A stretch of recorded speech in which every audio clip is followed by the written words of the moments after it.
In this video, I want to show you how we can build actual advanced product pages. So we don't always want to use the standard Dawn theme default pages. I'm going to show you how to build an actual product page like Nike. And this is actually what they used to have on their site.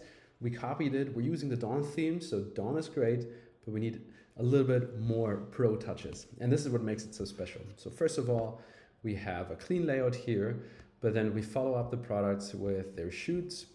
And most importantly, we're on the Lakers product. So we see the Lakers photo shoot, we see the Lakers copy, great. And then you see the You May Also Like, which is Shopify's own recommendation algorithm, but we made sure it only also recommends the Lakers merch. We don't want to actually cross-sell to a different team, and we can fully control this.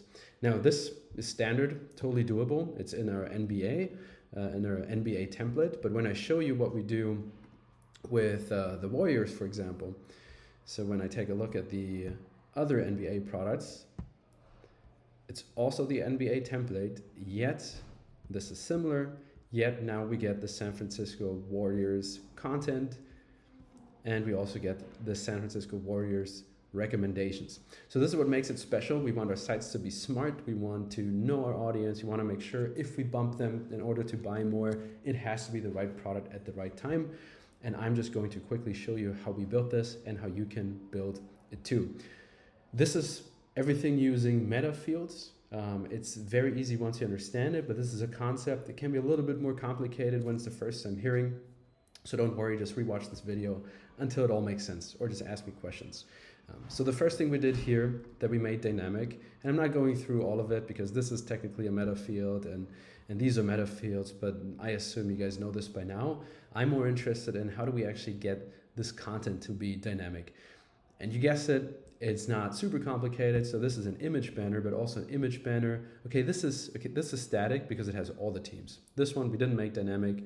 Let me see, in your city, this might be, so this already is called an image headline. We create a meta field for that, and I'll show you the meta field setting in a second. In your city, this is static. All the teams have this. And now in here, we still have an image banner component, but also the image banner allows us to actually use a dynamic source. In this case, a media, and we just called it image one. And then this as well, this is talking about San Francisco. We use the image one caption as a name. Here, we're probably going to use image 2, and then this one doesn't have image 2 caption, but you get the idea. Now, we can use this for many, many more products, and I'll show you where else we use this. So when I open up the shoes, and the men's collection shoes, and I believe we use it for the Air Jordan. Now, this is a great example where imagine you had a photo shoot, and you want to make sure you still want to use the same layout. So this is very, very similar in setup. But it looks so much more professional. Now, if I compare this to the standard page, the basic page always has a product shot and then nothing. And this is what you're missing out. You can just use more images, present them very, very cleanly. And all you need is just one template and everything else. Like this is hard added now because this is just for the Air Jordans, but it will be the exact same strategy. Make it a dynamic source, connect it, and then whatever product someone selects. Or for example, if someone wants to select the black variant and you happen to also had a photo shoot with the blacks, you could now switch to the blacks very seamlessly just by using the same strategy as we did with the NBA products. So let's actually talk about how we set it up, and I show you our actual product setup. Keep the customizer open. But when I go under our products, and then when we have the NBA, this is how it looks on the back end. Pretty standard. You probably know how this works. Categorized as jerseys. We don't have any variant images because it's just the sizes. They all look the same. And then the size chart is pointing to a page. This is a meta field I talked about earlier, but that's less interesting. What we want to talk about is we have the image headline, which is just a text. It's actually a rich text element. We have the image caption, which is also rich text. Then we have our image, which is of type file. So if you're looking for image in meta field, you won't find it. They bunched it together as file, which could be a PDF, a video, an image, everything is just file, but it also knows how to render images. So this is the actual image that we're displaying here. And then we repeat the same. So we have the image one caption, we have the image one, and we have size and fit. This is for the collapsible row meta field. But that's pretty much how you set it up. I just want to quickly show you how it actually looks on the meta field side.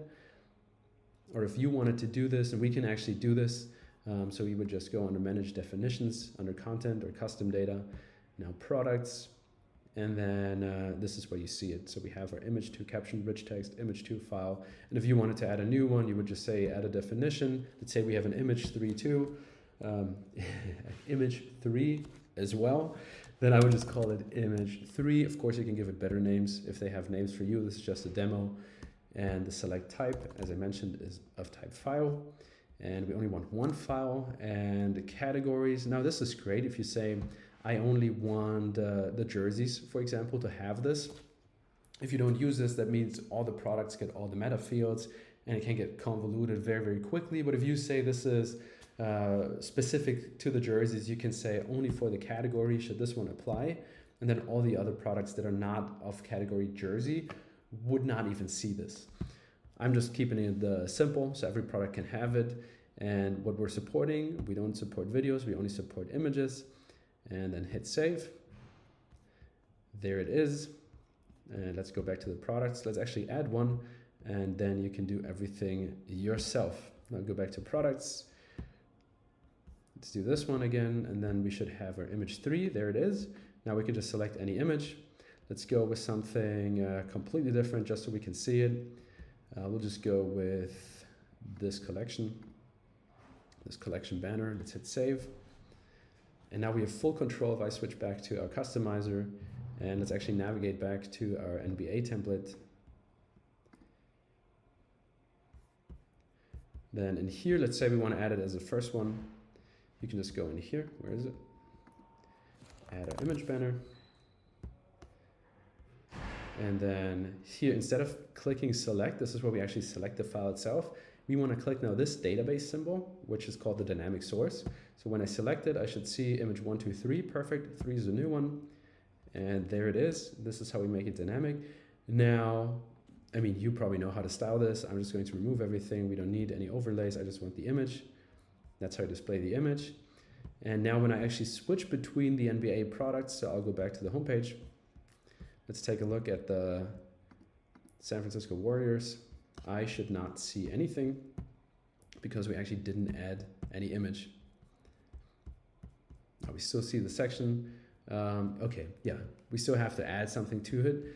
There's a way we can add code just to say, okay, just don't show it if we don't have it. But in our case, you would just want to add something here for the Warriors as well. Or if you know you always want to show the same, just use a static image like we did here.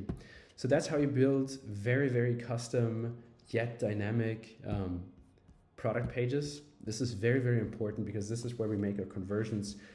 This is what we actually want to clean up and present nicely. So if you have multiple shots, don't just put everything into the gallery. This is getting too much really quickly. Show lifestyle shots, be a little bit more playful, copy this. And then the other trick I want to show you is if you wanted to now specify what is being shown here. This is not straightforward to do. It's simple, but you won't find it in the actual settings. So what we need to do for this is go back to the dashboard, and we need an app, and it's Shopify's own app called Search and Discovery.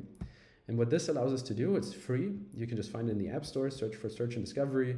It comes up with this blue icon.